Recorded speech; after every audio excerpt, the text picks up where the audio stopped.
De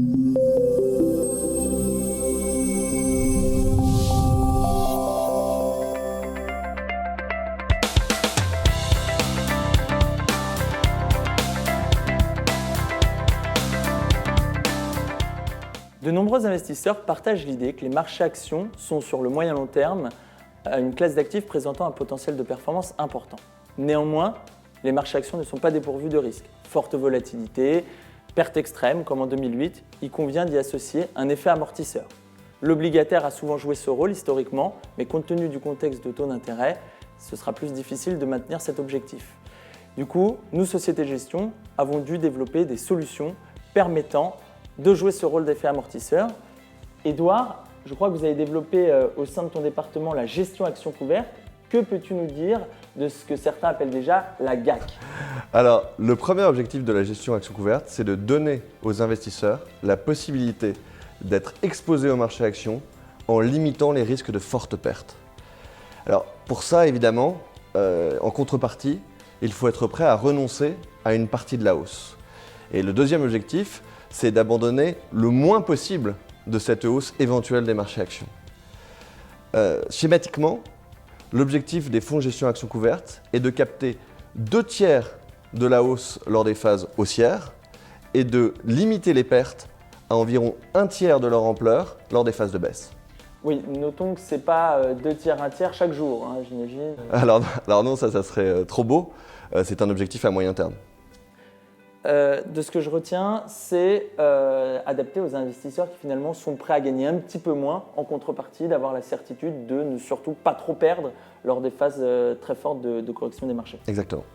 D'accord. Alors, juste, comment faites-vous sans avoir recours à l'obligataire?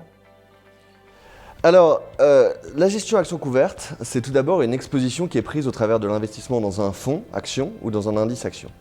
Et puis on ajoute à ça un achat de couverture, c'est-à-dire de protection à la baisse, et il y a une certitude que l'investisseur ne subira pas toute la baisse, mais une partie de la baisse.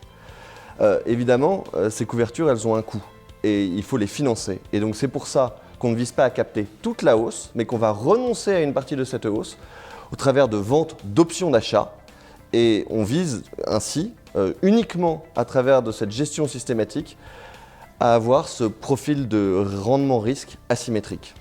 Oui, ce que je retiens, c'est absence de recours à l'obligataire, mais c'est surtout le mot systématique qui ressort, donc pas de biais discrétionnaire. C'est pas, tu vas pas prendre une décision d'investissement, je mets les protections ou pas, non.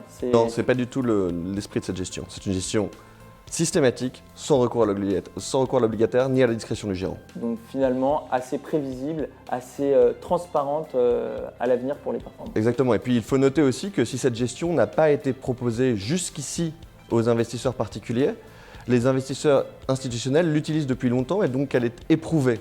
Et on a une bonne connaissance et un bon recul sur les performances potentielles de ce type de gestion suivant les cycles de marché.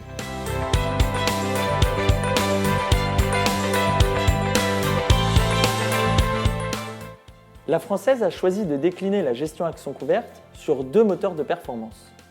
Une première déclinaison sur un moteur de performance indiciel, l'indice Eurostoxx 50.